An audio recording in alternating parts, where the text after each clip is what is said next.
Welcome, everybody, to the Build a Vibrant Culture podcast. My name is Nicole Greer, and they call me the Vibrant Coach. And today I have an amazing guest on the Build a Vibrant Culture podcast. My guest is Mick Spiers. I'm so glad to have him. Mick Spiers is the founder of the Leadership Project, and he is also the host of the Leadership Project podcast and the best-selling author of You're a Leader, Now What?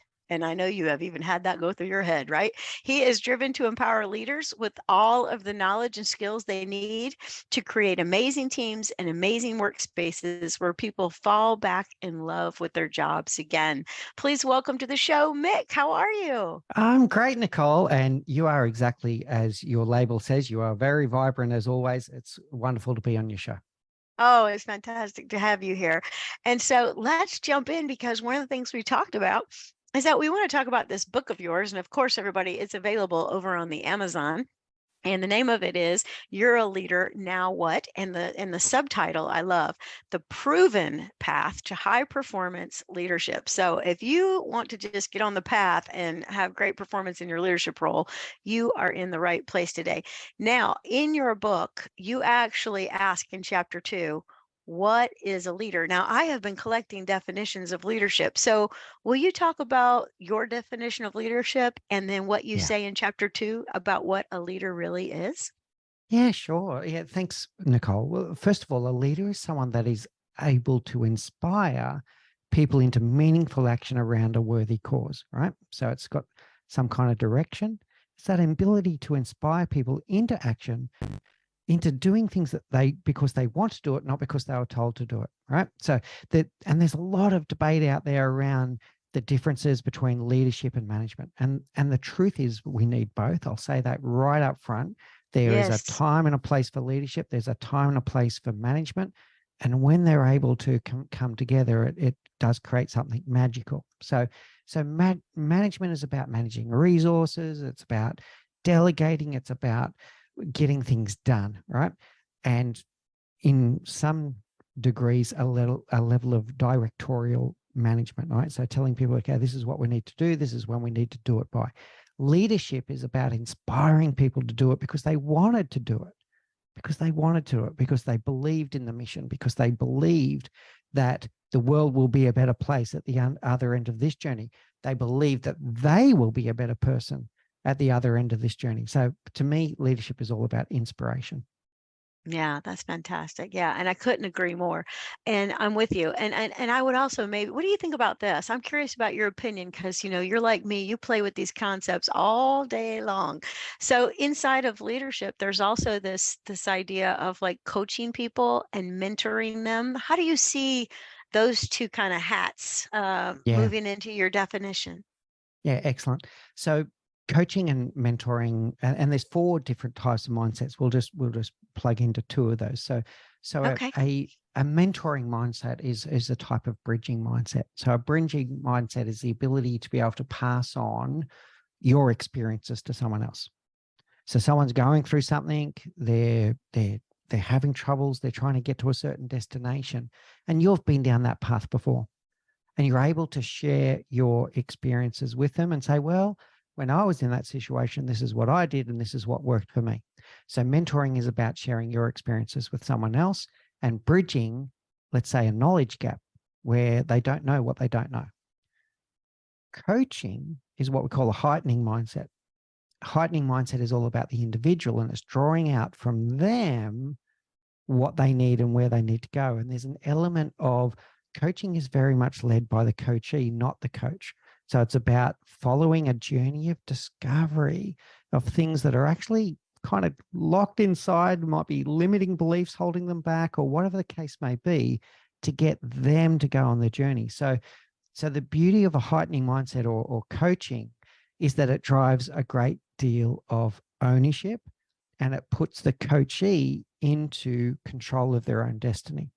And one of the 5 fundamental psychological needs that people have is this ability to have freedom of choice. So coaching is all about freedom of choice, where the person decides their own destiny and how they're going to get there, and they take deep ownership from that. So when we talk about coming back to mentoring often comes across as advice, sometimes counsel, and counsel is a little bit better than advice. But we all know, if you stop and think, do you really take people's advice? Do you really take people's advice? It goes through a filter. It's helpful, but it goes through a filter, and it's you that ends up making the decision. It's you that ends up deciding what actions you're going to take or not take. And coaching puts you in the driving seat of that, and is really led by the coachee rather than the coach. That's fantastic. That's fantastic. All right. So the leader does all these things. Is the manager, the leader, setting the vision, getting after it, coaching their people, and mentoring their people. Now I'm gonna back up. So you're all, my listeners are advanced, Mick. They can keep up with me. So chapter 2 was what is a leader, but I want to go back to chapter 1, and the title of it is excitement and anxiety. I would think that would definitely sum up what a leader is feeling. So will you share a little bit about excitement and anxiety when it comes to leadership? Yeah. Okay. So, and there's an element of imposter syndrome that cuts in here. The Ooh, journey I'm and about to talk to. everybody's talking about that. So let's talk Yeah. about that. All right. So there's a journey here that can happen at multiple times in your leadership career, but it happens the first time in that first transition. And my first book was written about the first transition into leadership. And this is what typically happens. The person is usually extraordinary at what they do. They might be a great software engineer, a great nurse, a great accountant, whatever it is in their profession, they were good at it. And that's why they got the tap on the shoulder to say, congratulations, you're a leader. But then the person goes through this roller coaster of emotions, right? So the first thing that happens is they'll go around and they'll tell everyone that they know, everyone that will listen. They'll even tell a few people that don't want to listen that, hey, I got a promotion at work. They're so excited, right? So they're riding this wave of excitement. But then comes the thud, and the thud is anxiety that they don't know what they're supposed to do. It's this moment of realization that no one has actually shown them what it takes to be a leader. They've been really good at their craft, which is wonderful. That's how they got to where they are today. But now all of a sudden they're going into this new world of people leadership. And the funny thing about people is people are erratic, right? So they might have been really good at, let's say, software engineering. And in software engineering, if you program a computer to do what you say it to do, it generally does it within a few quirks, of course. But there's an element of repeatability of that. And yet human beings are all different. They're all different. And what works for one human being doesn't work for another human being. What makes it even worse, what works for one human being today may not work for the same human being 3 weeks from now. So they're going into this big world of this kind of, I don't know what to do. No one's shown me what to do. Why aren't people doing what I told them or asked them to do? So this anxiety builds up, the imposter syndrome builds up, and they start double guessing. Some of them may even go, why did I even accept this job? So it gets pretty debilitating, Nicole. So I wrote this book for those people that go through that roller coaster of emotions to give them some tips on how they can accelerate through that and come out the other end as a better leader. Yeah, and I think what you're talking about is for real. And leadership and people skills and communication skills completely different than administering medication or doing a tax return and the other things that you talked about. So it's a whole new skill set. So will you talk a little bit about how leaders can take care of their team? Yeah, so there's all kinds of elements here, and there are lessons that everyone needs to learn. The first one is a big transition in mindset, is that when you're an individual contributor, it was a lot about how much you know and how good you are at what you do. When you become a leader, people actually don't care how much you know until they know how much you care, which is a famous Teddy Roosevelt quote, but it's so true. So it's about building a connection with your team and getting to know them and understanding what motivates them, what are their fears, what are their challenges, what does it take for them to be inspired. And one of the things that I drive new leaders to do is to take that time to get to know their team, to really connect with them and understand who they are, what they do, why they do it, what drives them, what gets them out of bed every day, so that you can use that in a way to inspire and nurture and look after them, because you're responsible for the place where they're going to spend up to 1/3 of their life. And what you're responsible for is creating the environment where they can do their very best work. And the only way you can create that environment, that culture, to use your vibrant culture word, the only way that you can create that culture where they can do their very best work is to understand what their needs and preferences are. And this comes down to all kinds of things. Are they an introvert? Are they an extrovert? How do they like to be rewarded? So one of the stories I tell in the book, I tell a story about Frank and Susan, right? And let's say Frank and Susan have been working on a project together, and they've both been instrumental in the success of this project, and they both deserve a huge accolade. And then what happens is there's a town hall meeting at the company, and everyone gathers around. They're in the auditorium, whether it's virtual or real, and everyone's waiting for the CEO or the chairman to give the address. And sure enough, Frank and Susan are both up for an award, and they get called upon the stage, and they're getting presented their award. And before you know it, the murmur goes around the room: speech, speech, speech, and everyone wants Frank and Susan to say a few words, right? Now imagine that Susan is an incredible extrovert and loves attention and loves to be the center of things and all this kind of stuff. She is in her element, and she's wondering, what can I do to have this happen again sometime? How can I make this bigger and better, et cetera, et cetera? And what if I told you that Frank is a deep introvert and he would hate the spotlight? He's mortified, and he's thinking, what did I do to deserve this, right? So, right. I mean, I don't need to extend the story. Everyone can see where that's going.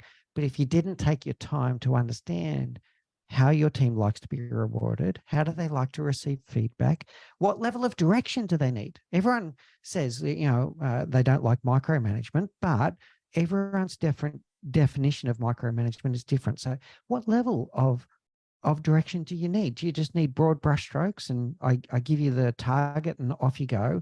Or are you the type of person that needs more detail? So the more that you understand your team, the more that you can help them to do their very best work. That is fantastic. Yeah. And so just to kind of put this all in a nice little box, he said, what are their needs? What are their preferences? How do they like to be rewarded? Their level of direction. Those are all very good things. I hope y'all are taking notes. You could, find a way to make sure this is happening with the people that you are leading. Now, chapter 4, you get into this whole thing of why do you want to be a leader? I think that's a powerful coaching question. Tell us why you've got that question as the header for chapter 4. Why do you want to be a leader? Yeah, it's a really powerful question for you to stop and ask, because there's good reasons to be a leader and there's not so good reasons. If your reasons to be a leader are all about power, it's all about you, it's all about fame and all this kind of stuff, that's not going to get you very far. And in fact, as you go down this path of leadership and you realize that it's not about you anymore, it's about your team, you will soon find that you don't even enjoy leadership if you're one of these people that has more kind of personal reasons and glorification, etc. Whereas if you've got truly altruistic reasons for why you want to be a leader, because you care about your team, because you want to make an impact, because you have a purpose in mind of what you're trying to achieve, then you're going to be a good leader. You're going to be a compassionate leader, you're going to be an empathetic leader, you're going to be a leader that other people want to follow. So it is a good idea for you to stop and do a little check-in with yourself. Why do I want to be a leader? And if you've got good values and good reasons for being there, you're going to go a long way. If you haven't, it's going to be a story that no one will enjoy the end to. I also go to say, this is important to say as well, Nicole, is that leadership is not for everyone, right? It is okay for that answer to be, no, I don't want to be a leader, right? So individual contributors can also go on to change the world in their own way. They could be the deep specialist in their field that goes on to develop many patents that the company and you get rewarded for many years to come. go on to win a Nobel Prize in physics, whatever, right? So if you want to Right. be a deep expert in your craft, go for it. There's nothing wrong with that. But if you want to be a leader, it's because you care about people and you want to create the environment where those people can do their very best work.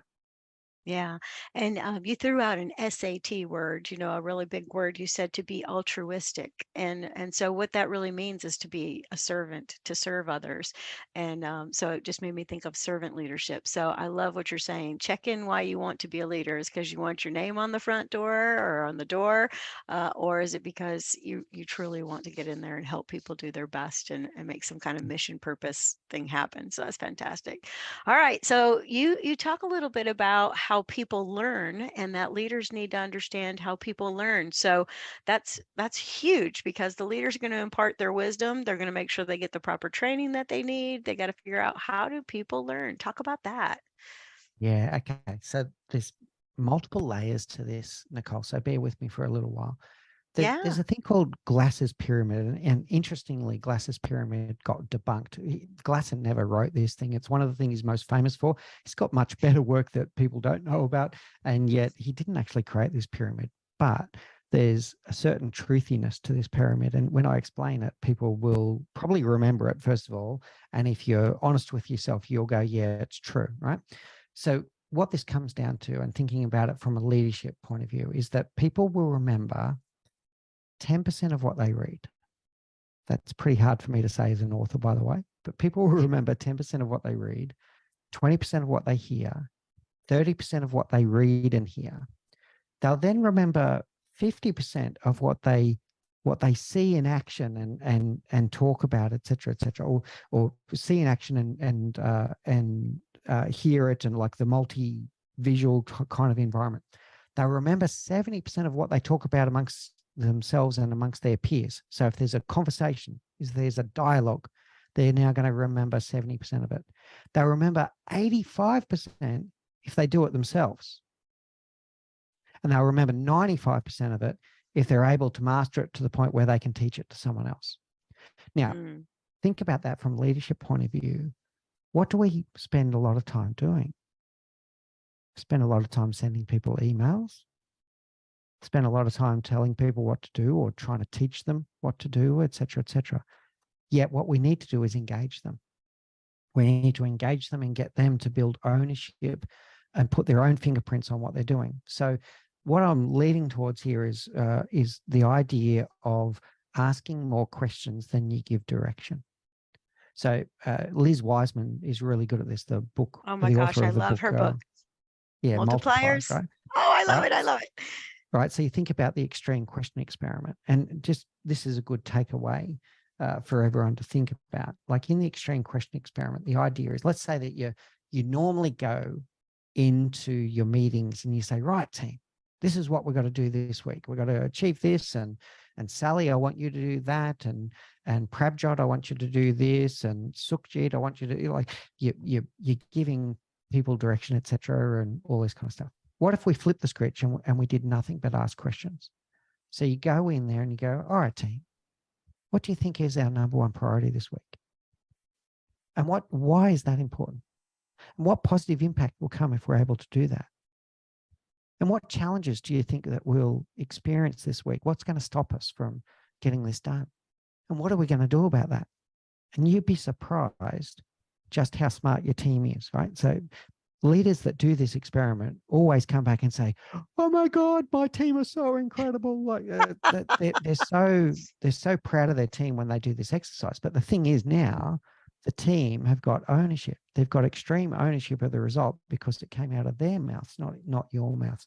So yeah, if we think about the way people learn and the fact that they don't learn very well in a directorial manner, but they do learn very well when it's engaging, when they're involved, when they've got some level of ownership, and then flip that into your leadership style, you're going to go a lot further. That is beautiful. All right. So I love what you said. Get in the meeting, do nothing but ask questions and watch your team perform. They'll tell you what needs to be done. So empowering. And like these questions are coaching questions. So I love it. That's a little bit of put your coaching hat on, right? Love it, love it, love it. Okay. All right. And so then you talk about one of my favorite things in the whole world, which is culture. And so what is the leader's responsibility in culture, and how do they make one, I don't know, dare I say it, vibrant? Yeah. Okay. This is a key one, right? So once again, you're responsible for the place where people are spending up to 1/3 of their lives. Mhm. No one deserves to work in a toxic culture. Everyone deserves to work in a culture where they feel like they belong, where they feel like they matter, where they feel like they're seen, where they feel like they're heard, right? So Mhm. this is a deep responsibility, and it starts with you. Okay. In terms of building the culture, you do need to start with, what kind of culture do you want? What kind of culture do you want? And you can use things like Hofstadter's dilemmas to think about kind of a continuum of, do you want a performance culture at all costs? Do you want a caring culture at all costs? Or is it somewhere in between? Like, have a really good deep think about, what culture do you want to create? Don't leave it to chance.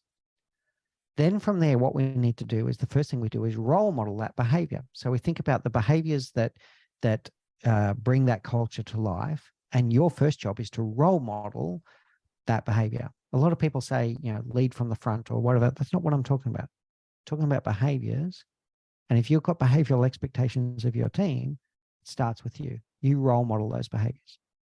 Then from there, what you need to do is set up the rituals where you celebrate and reward the behaviors that are aligned with the culture that you're trying to drive, and not tolerate behaviors that are out of line. So we get the behaviors that we celebrate, we get the behaviors that we reward, and we get the behaviors that we tolerate.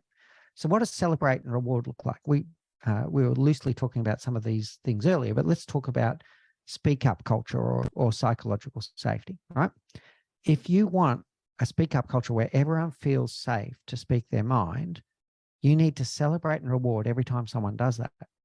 Here's the trick: even when you don't agree with them, right? So you're Right. in a team meeting and someone brings up an idea and you go, not so sure about that. If you come down on it and go, well, that's the stupidest idea I've ever heard, Nicole, do you think that person or anyone else in the room is going to speak up again? No, No. you'll have no innovation ever. Yeah. Right. So what you need to be able to do is go, that's really interesting, Nicole. Tell me more about that. Stay curious for a while, because there might be something in it, first of all, but you need to celebrate Right. and reward and say, and even say in front of the team, oh, Nicole, thank you so much for bringing this up. Hey, team, this is exactly what I talk about when I speak about a speak up culture. Nicole's brought a really interesting idea to the table. Thank you, Nicole. Celebrate and reward. Okay. The more insidious one is this word tolerate. And this is where a lot of toxic cultures start to come Amen. about. So when you tolerate a behavior that is out of line with the behaviors of the group, or the values and beliefs of the group, or the culture that you're trying to create, there's a few things that happen. Basically, tolerance is the same as acceptance. But then coming back to our learning culture and how people learn, people are smart. They will see that and they'll go, let's say Jim is a superstar salesperson and getting great results, but their behaviors are not consistent with the values and beliefs of the group, right? Everyone will look at that and go, okay, so Jim behaved like that and he got away with it. And they're going to do one of three things. They're either going to go, I cannot believe that Jim did that and he's still there. I am out of here. I'm out of here. I'm leaving. Or it could be, I can't believe that Jim got away with that.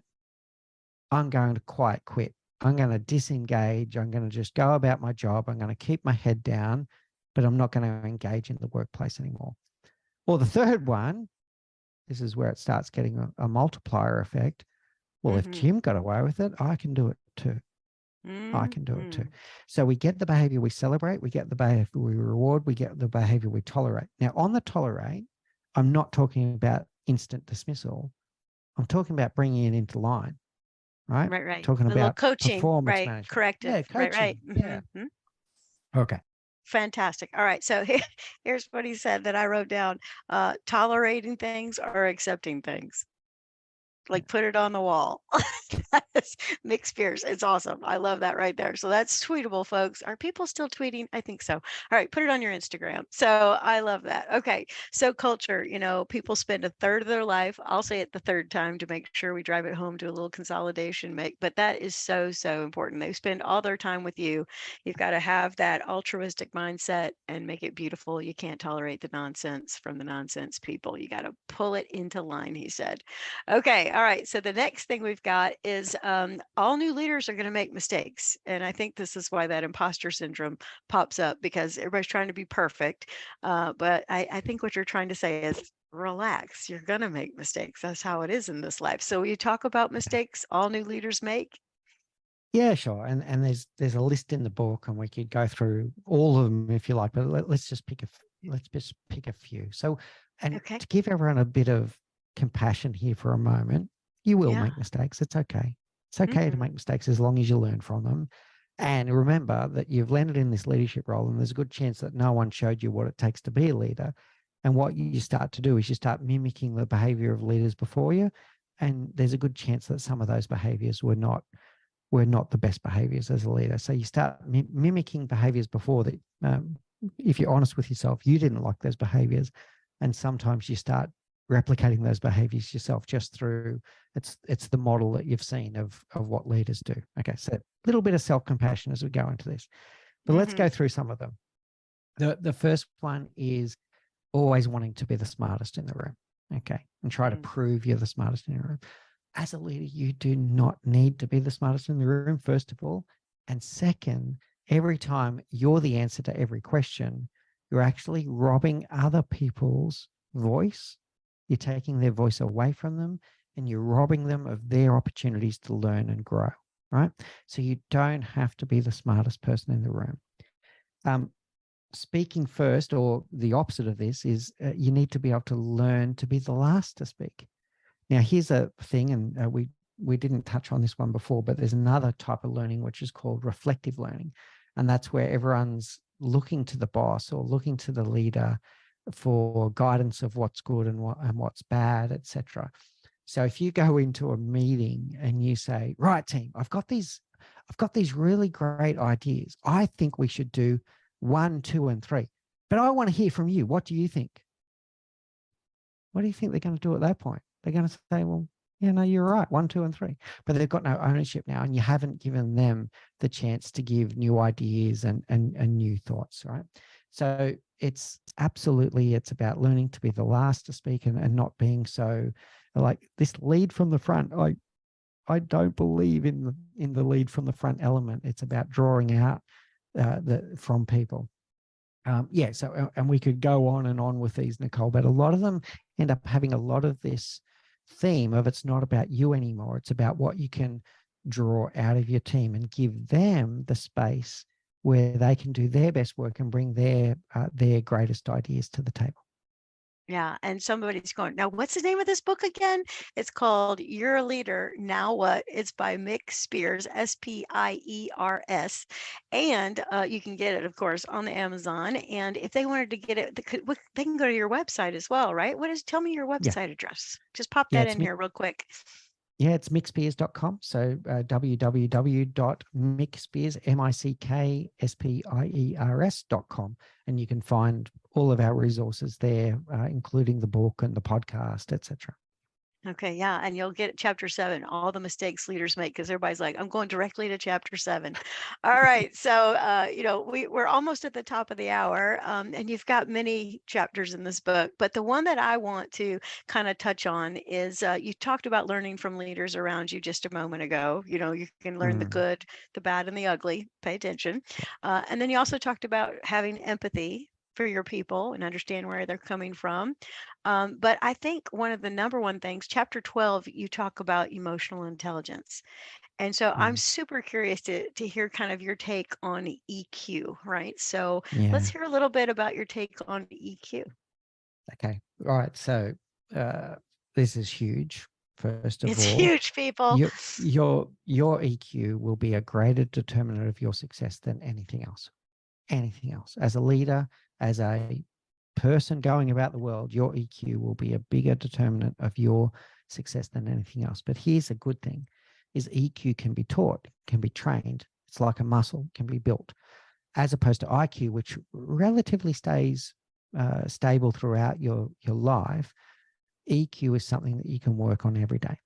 And Daniel Goleman, a huge hero of mine, he breaks it down. He usually uses 4 categories, but now we know it's more like 5 categories, right? So when we think about emotional intelligence, we think about, first of all, emotional self-awareness. Are we aware of our emotions and what the emotions are trying to tell us, right? So being able to notice and name our emotions. And emotions are information. So an emotion is trying to tell you about a met or an unmet need. So you start thinking about, what is this emotion? Why this emotion? And why this emotion now? What is it trying to tell me? The next one is self-management. It's the ability to regulate that emotion. Key word, regulate, not suppress. Not suppress. It's regulated emotion. What response am I going to have this to this emotion, and how is that response going to serve me and serve others around me? What is going to be the optimal response to that emotion right now? And it's not always to just bottle it up. In fact, I'm going to say it's almost never to bottle it up, but it's about to channel that emotion. Now, speaking of channeling emotion, the next one is called self-motivation. And this is our ability to tap into that emotion to urge us into action that's needed, right? So taking that emotion and putting it to good use. A lot of people say, oh, too emotional, all this kind of stuff. Well, what if we take that emotion and we actually channel it to good use, to some kind of optimal element? That's what we call self-motivation. There's a thing called a Yerkes-Dodson curve that talks about the relationship between stress and performance. So a certain amount of stress actually drives performance, but too much stress tips us over the curves and puts us into a freeze mode or a debilitating mode. So how do we tap into stress for optimal performance without overdoing it, that we end up capitulating? Okay. The next one is about empathy. And empathy, there's 3 different types of empathy, and you need to tap into these in different ways. Cognitive empathy is our ability to understand someone else's perspective or point of view. Purely, what are they seeing? And understanding, I can see how they got there, right? So the ability to look at a situation through someone else's eyes. Emotional empathy is then to tap into the emotion of that. What are they feeling? And why might they be feeling that? What's that emotion about? Why are they feeling that emotion right now? So emotional empathy. And the third one is what we call empathic concern. And as a leader, I'm going to say something a little bit controversial here. You need to be a little bit careful with empathic concern. Empathic concern is our desire to want to fix that problem for the person. And fixing the problem is not always what is going to serve them best. Sometimes you need to let someone scrape their knees, right? So you've got to be careful that your empathy doesn't get to the point where you are an empath, where you want to fix everyone's problems for them. What can happen there is 2 things. A, they become dependent on you, where they don't know how to solve their own problems anymore. And second, they go home happy because they unloaded their problems on you, but you end up going home with a sack of 7 people's problems on your shoulders, and you start doing your own mental kind of stress associated with that. And the 5th one brings it all together, which is relationships. So when we're emotionally intelligent, when we're able to have self-management, self-awareness, self-management, self-motivation, and empathy, we can bring that into, I'm going to use your word here for a second, vibrant relationships. Vibrant relationships where you're able to co-create together and do amazing things together. So if you're going to invest any of your time on your self-development, it's on EQ and on those 5 categories. I love it. And all of the people listening are like, don't tell me it's almost over, Nicole. Well, we're going to leave you a little cliffhanger. This is a little teaser. We want you to go out and we want you to check out Mick's book. Also, he's got a podcast. The name of the book is You're a Leader, Now What? The Proven Path to High Performance Leadership. And tell them the name of your podcast and all about that. And they're like, this guy has an accent. Where are you on the planet right now? Anyways. All right. So the podcast is called The Leadership Project, and we bring together thought leaders from all around the world to really challenge the status quo of leadership to get us all to stop and reflect and think on what great leadership looks like. And if you check it out, there might even be an episode with this wonderful person called Nicole Greer on there that talks about building Oh, vibrant stop. cultures. Yeah, so we bring thought leaders from all around the world onto the podcast, the Leadership Project, and there's always something in there that gets you to stop and reflect and challenges your thinking about what it means to be a leader. And we'd love to for you to get value out of listening to the podcast. And yep, the book, You're a Leader Now What, available on Amazon. If you're in the Philippines, it's also available in physical bookstores. Where I am now, I've moved back to Australia. I moved back this year. So I'm in Melbourne, Australia. The sun is just rising. It's very early in the morning here. Yeah, for anyone that wants to connect with me, I always love a great conversation about leadership and about people. So would love to hear from you.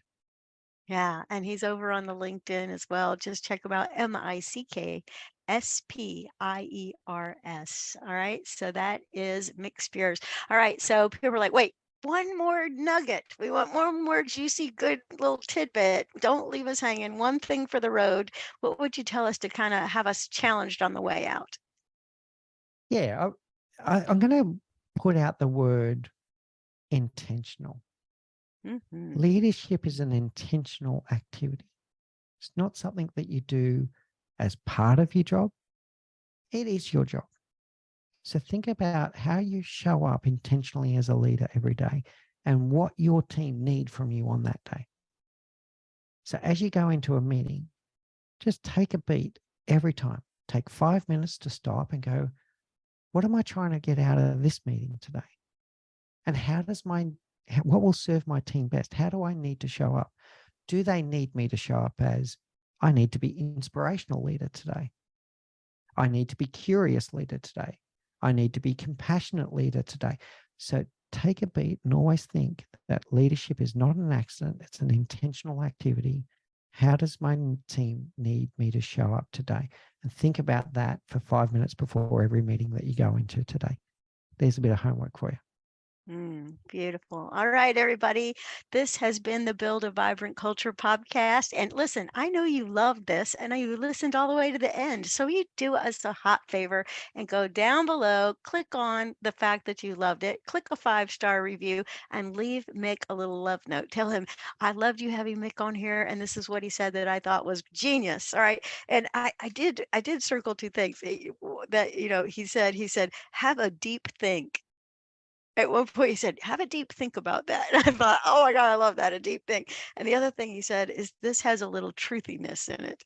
And so I love those 2 sayings. So thank you, Mick. You've made my day. I'm going to put a deep think and thinking, truthiness into my vocabulary. I totally loved it. Thanks for being on the Build a Vibrant Culture podcast. Thank you, Nicole. It's been a great pleasure.